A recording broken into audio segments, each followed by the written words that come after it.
There we go. I just recorded it. Mm-hmm. Wonderful. Go ahead, Mark. You want to introduce or? No, go ahead. We'll just continue where you left off. I'm still trying to work. I'm still trying to get the bugs out.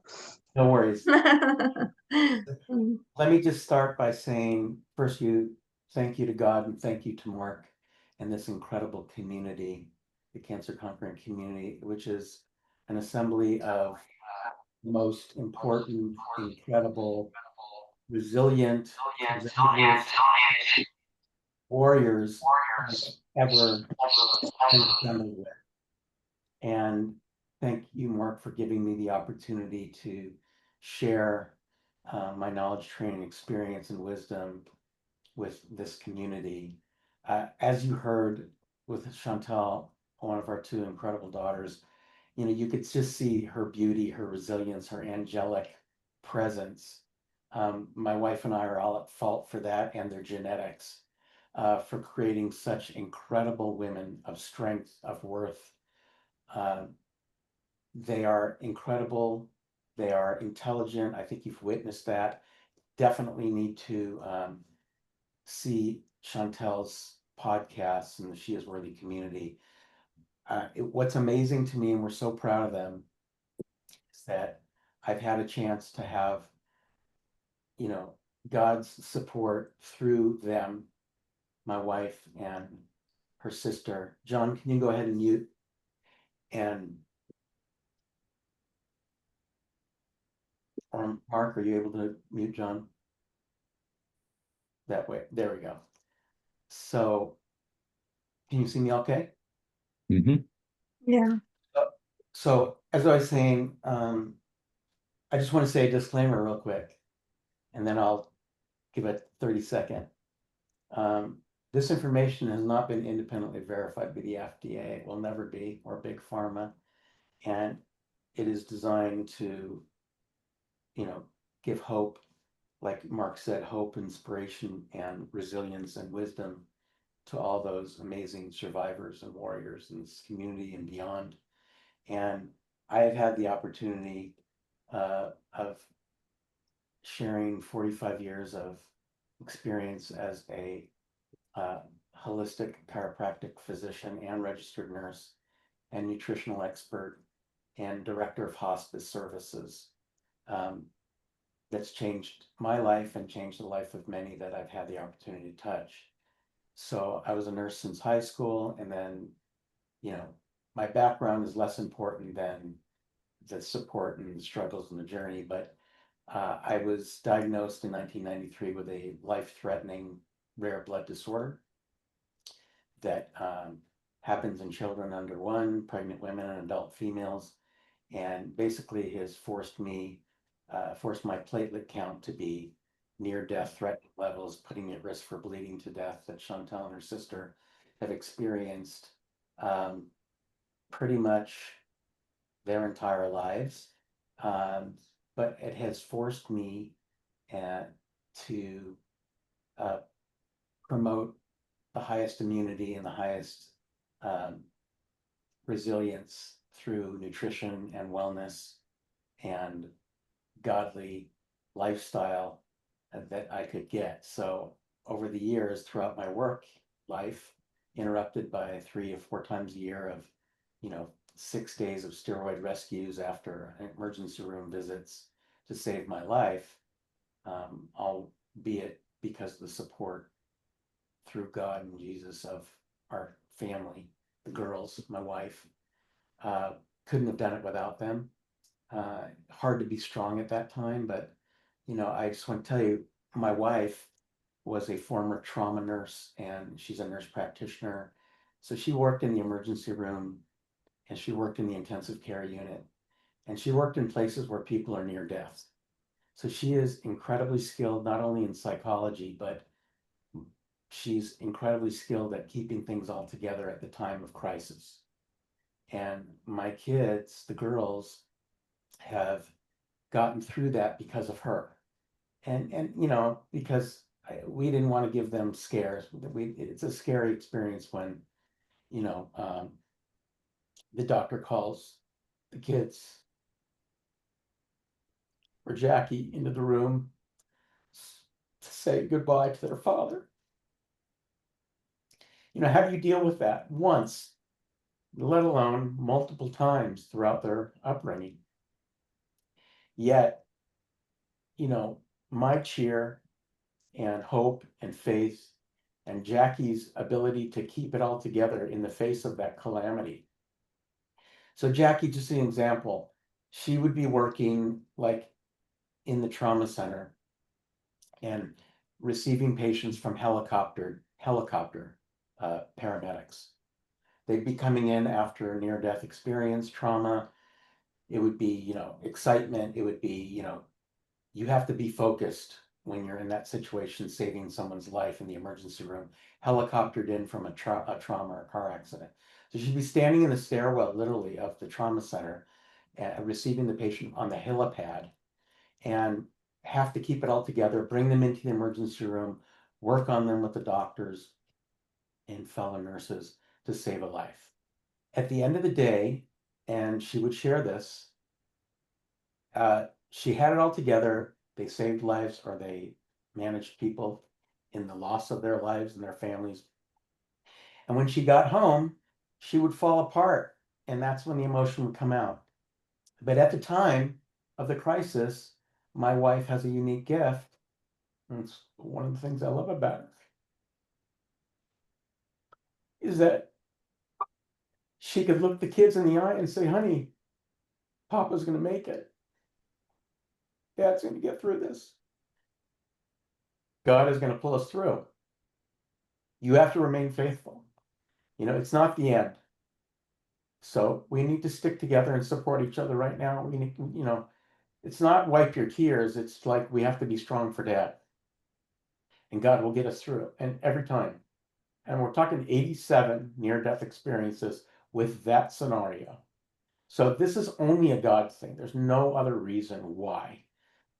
So we have been through that kind of experiences, and I have been through, so cancer conquering nutrition and cancer conquering community, and sharing that wisdom, because I am living the highest quality life right now. And we have been through my wife's mother with pancreatic cancer. She passed in 2017. She's in heaven watching over us, Mamita. And her husband, my father-in-law, passed last August with, you know, heart failure and other illnesses. He is present every day in our life. My mother with liver and breast and thyroid cancer. My wife lost her brother, Patrick, at age 2 with epilepsy. So we have been through incredible catastrophic illness, and it's our hope and faith in God that has brought us through. You know, hope, inspiration, and resilience are probably my 3 main, you know, favorite words. And you can see in our daughters, you could see in Chantelle, how they have been a joy to raise. They have been the easiest, most loving, supportive, beautiful children that anyone can imagine. And I wouldn't have gotten through my catastrophic illness if it wasn't for them. And so I am thankful and grateful. The people in this community, I've never seen a more assembled community of resilient warriors ever.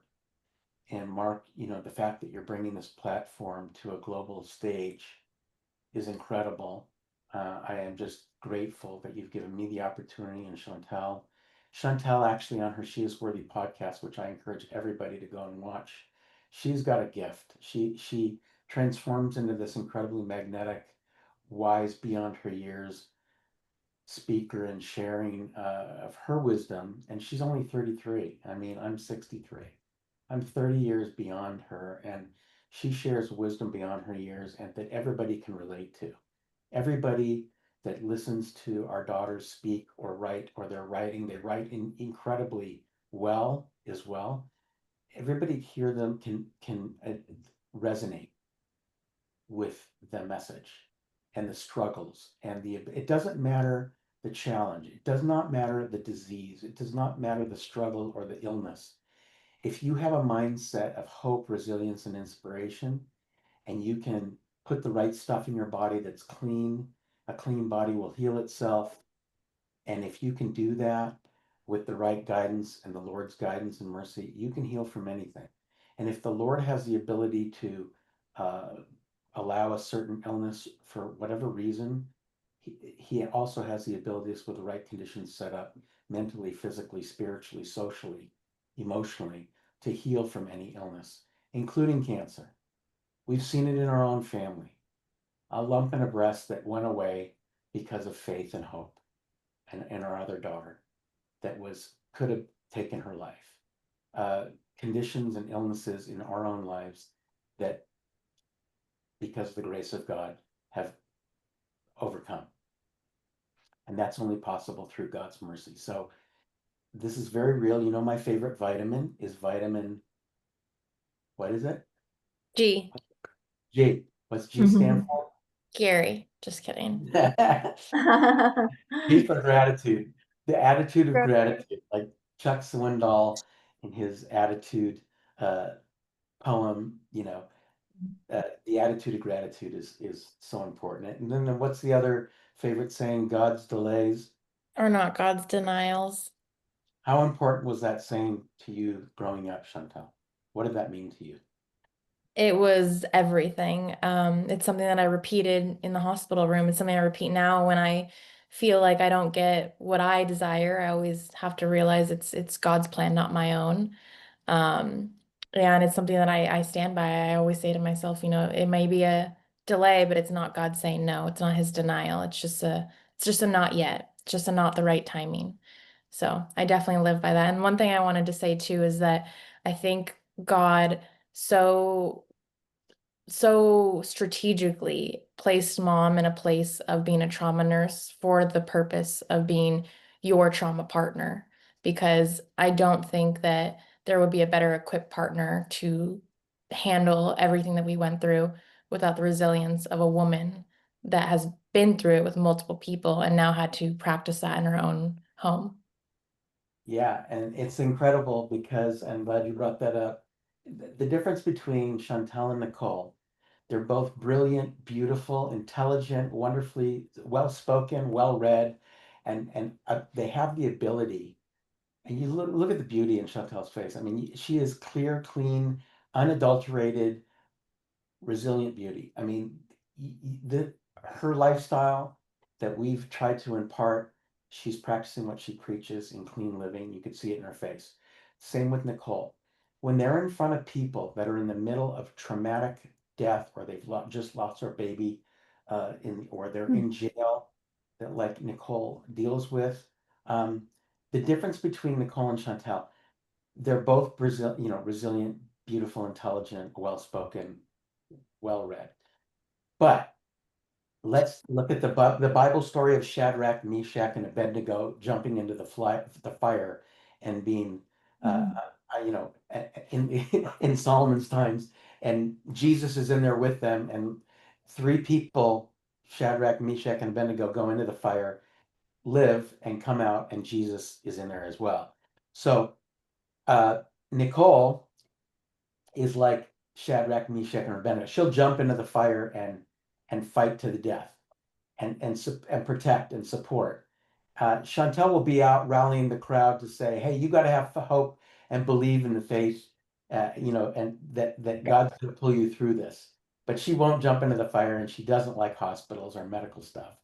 So they're very unique in that way. But let me tell you, Lihia, can you see? I'm sure. Lihia, I'm tired. yeah, there you go. Yeah, now I can see. I can see. Yeah, no problem. So the fundamental difference between the two, but incredible women, incredible. It's incredible that we spread this message. Mark, you've been doing an incredible job at giving a platform to people that are in the most catastrophic time in their life, giving them a platform to share what they're going through. the people in this community, you don't have to be the best speaker. You don't have to be the best educated. Mhm. You don't have to be the best, the most faithful. But you know what brings us all together is that uh, God has given us a platform to communicate and share our most deepest thoughts and feelings, and hopefully, with the wisdom that each of us have been able to share, we can bring people to an understanding that you can overcome anything with the right lifestyle and behavioral and emotional and mental modifications. It starts by, prayer, your faith. It starts by putting clean foods in your body, having the right mindset. Chantelle talks about this in her podcast. Mind health, I talk about it, gut health, energetic health, immune health, setting up the right conditions for positive mental attitude, putting the right things in, getting plenty of rest, keeping your stress managed. All of these things God wants for us. And so we just try to impart that wisdom. You know, Thomas is doing this, Mark is doing this through the, the health products. Lihia, you're communicating your love and wisdom with children. Georges, you're coaching people, that are going through catastrophic illness. Robin and Chip are just educating people globally on the benefits of, you know, incredibly healthful um, supplementation and bringing your body to a place of balance and without pain. So you're all doing incredible work, and all I could say is just thank you for this opportunity, giving us a chance. We'll play. Happy to take any questions, but I'm so. And I want to say one thing too, just with God, nothing is impossible. The word itself says, I'm possible.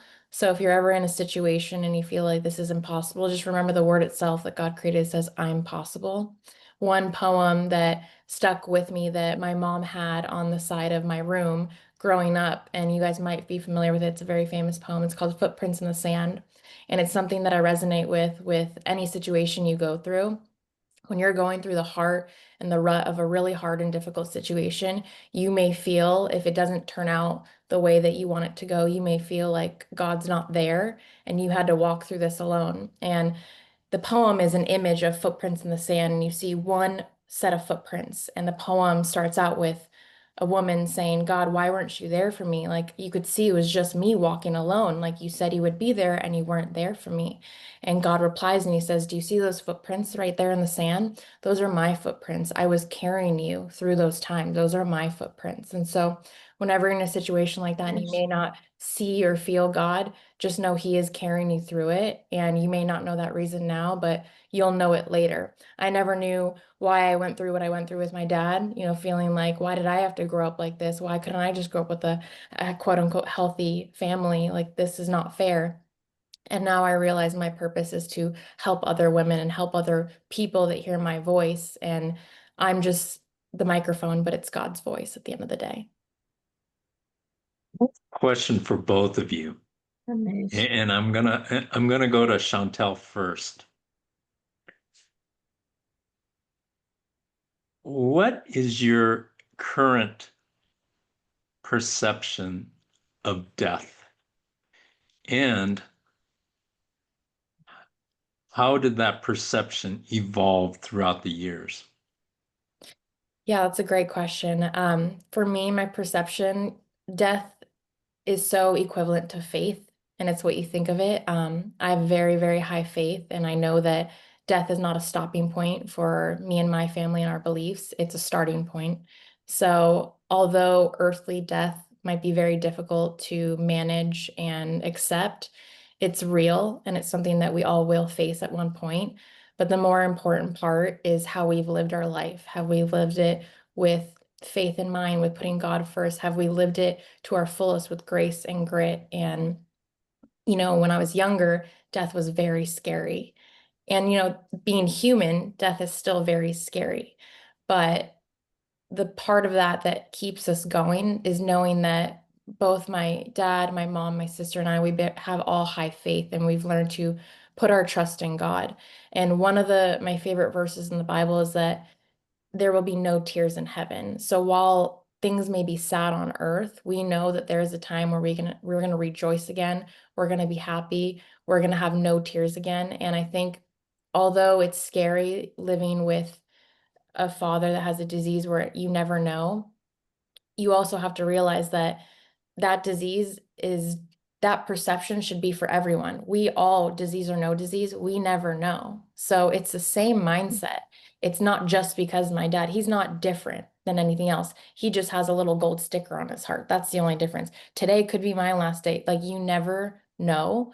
And so if we lived our life with, oh no, I have this disease, I'm less than other people, then we're not living it the way God wanted to. God is in control at the end of the day. He could have my dad live to 150. You know, back in the Bible, they lived to 800 years. So, like I said, what's with God is not impossible. So, living life now with death in mind, I have more of a different look as I got older. I have a different viewpoint that the life after death matters so much more. And so I have more of a peace with it, especially losing people in our family close to us. There's more of a peace that comes with death in a way. Incredible Great answer. spiritual Oh, wisdom, that huh? is You can true. see that spiritual wisdom. Can I comment? Yes, I was going to you next, Dr. Gary. Um, you know, you could just see the wisdom beyond her years. Um, I was going to say that, hmm,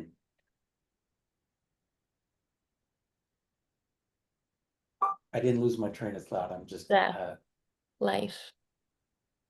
it's so important. This is what I wanted to say.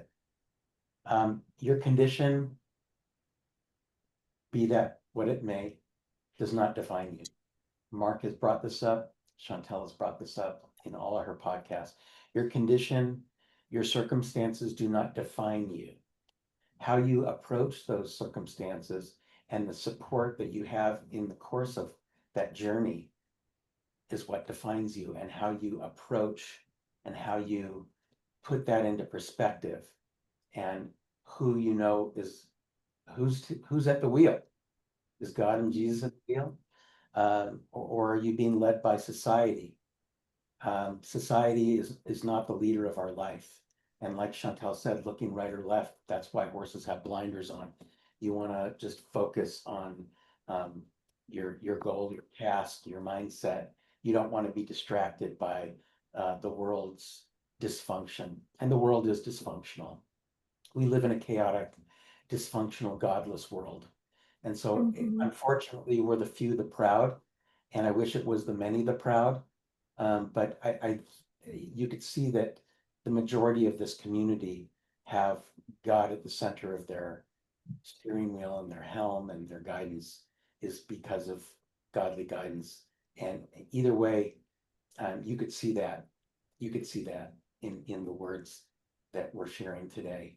And I think that's just so important. Death, That is to true. me, every time that I was near death, I asked God in the emergency room with a platelet count that I could have sneezed, coughed, stepped off a curb, and died from bleeding to death over 75, 80 times. And I asked God every time to please give me some more time, because God decides when he's going to take us, and what tasks that he has in plan and store for us. There is no pain, there is no suffering in heaven. We will all be, reunited someday with our past loved ones. And that is an assurance that keeps those that are faithful, centered. But when you're a hair away from life and death, all I did was pray to let me see another day so that I can be with my family and build my grandkids' homes. And God has given me that opportunity to, why would I be here? Why would Chantelle and Mark and everybody on this call be here if God didn't have a plan and purpose for our life that we were fulfilling? So the question is, are you obedient to what God's plan and purpose for your life is? Chantelle talks about this. Our girls are well aware of this. My wife talks about this. When we're faced with people or patients that are down and out, they're having pain and suffering. My wife's a dermatologist. She sees people for skin problems. But what you know, the 95 to 99% of these adolescents that come in to see my wife, you know what their main problem is? It's emotional mental health. Their skin problems are a manifestation of deep unresolved emotional problems of childhood. It's a mental health crisis as to why people have so many skin problems, I feel, as well as nutritional, as well as genetic. It's not really a medical problem. The medical problems that my wife has seen and that we've seen, that I've seen in my practice, a lot of the pain, the neck pain, the back pain, the low back pain that I've taken care of with people, is really a lost leader to deep emotional issues. And a lot of people don't have the support by their family or their circles or their peer groups or their church that they don't or may not go uh, to find emotional healing. You find that when there's emotional healing and mental health, mind health, gut health, immune health, that you don't look at Nicole, look at Chantel's skin. It's flawless, partly because of incredible clean living and nutrition and olive-based products and great vegan protein cookies and health products, but mainly, you know, her face, my face didn't look like this. I mean, I'm practicing what I preach. Do I look 63? I'm not going to be pretentious about it. Chantelle does not look 33. Um, Part of that is great genetics, probably the majority, but you know, you could see in people's faces and people's mannerisms and behaviors what their emotional challenges are. You can also make a difference by this community's wisdom, sharing, and just being present, being there, seeing people where they are, and meeting their deepest emotional needs. It doesn't matter your profession. It doesn't matter your skill set. It doesn't matter your education. Zig Ziglar, a very famous motivational Christian speaker that used to guide Fortune 100 CEOs and their staffs at how to sell products and services with Jesus at the base, at the center of all that.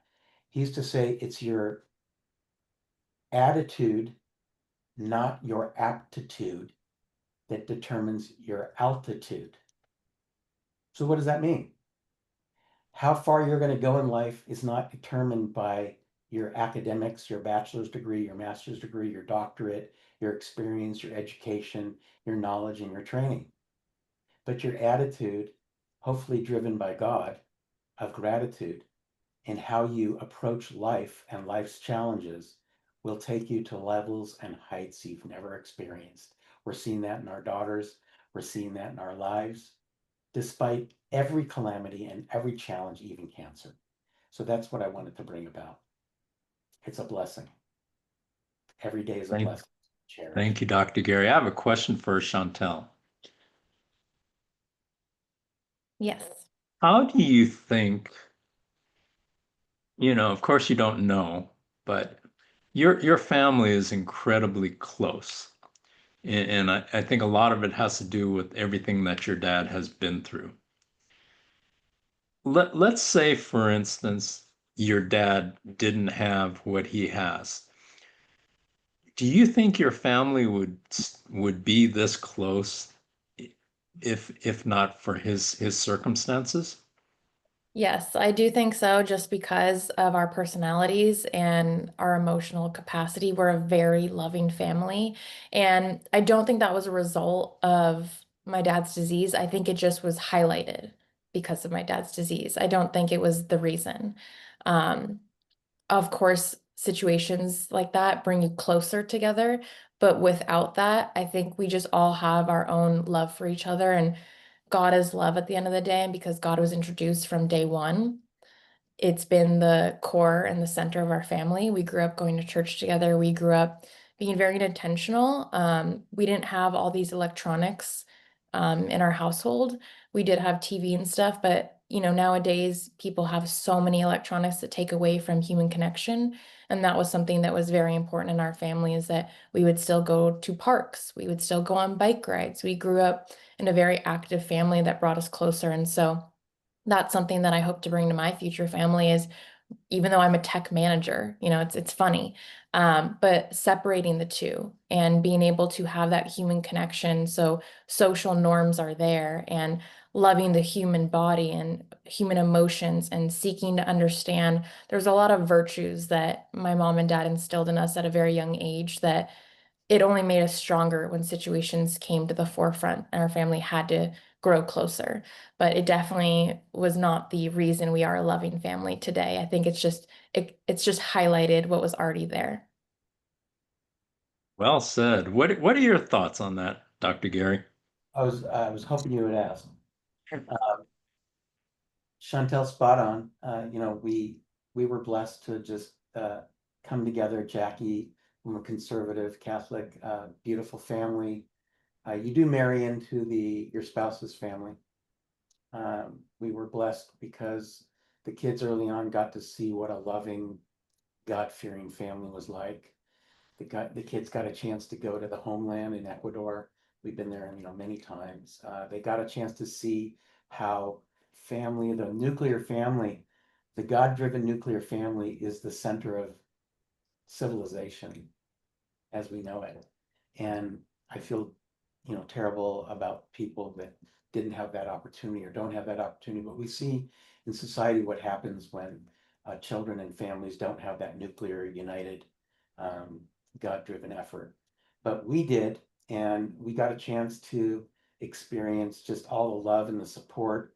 And literally, this family and our family would just take the shirt off their back for you if you're cold, give you water if you were thirsty, and give you food if you were hungry, and give you spiritual food if you were starving of that too.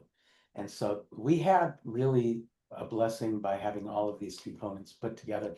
The kids would be, when Chantel and Nicole were very young, I mean, even 2 or 3, they were in the baby carrier in the middle of a salsa party, and then they were sleeping.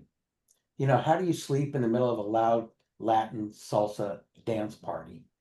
You know, they did it. So but they just they grew accustomed to loving family. It was like it was not an option. There was no. Um, this is the way it was, and you can see that and hear that in Chantel and my voice and our daughter Nicole and Jackie. It's just that was our norm, and I wish it was everybody's norm. I think that's what also creates a passion for community building, because once you've experienced that in a such close-knit family, for me personally, I want that for everyone. And not everyone is blessed with a full family, a mom and dad, brother, sister. And if you are, you might not all get along. And so family is, by blood, but it doesn't have to be the people that you're closest to. And so I think that's why community is something I'm building, and it's something so important, because whether you were blessed with it by blood or not, there's a community out there that will still love you the same, and you can still get the same experiences from that. And technology has definitely helped with that because I had to medically retire in 2016 because of my illness, which means I had to no more gym memberships. My doctor said, look, you have been in patient care setting, hands-on, face-to-face with ill people, ill coworkers, ill patients, sick patients in the hospital. And although I had to go into the hospitals, I had to go in, I had to go into the office, I had to be in a facial space with people that were ill. But because a cold or a flu, which has nearly taken my life, it's been viral bronchitis, a virus, I had to retreat to the home. No more gym memberships, no more going to church, no more being in an elevator with sick people at the hospital. Although I have treatment every week where I need to go into elevators, I need to go into an infusion center with cancer patients that are immunosuppressed on chemotherapy every week. I'm on a medication that has to keep my platelet level up for the rest of my life. Every Thursday I have blood work. I'm going to have it done today. Every Friday I have an injection treatment to keep me alive. That's a blessing.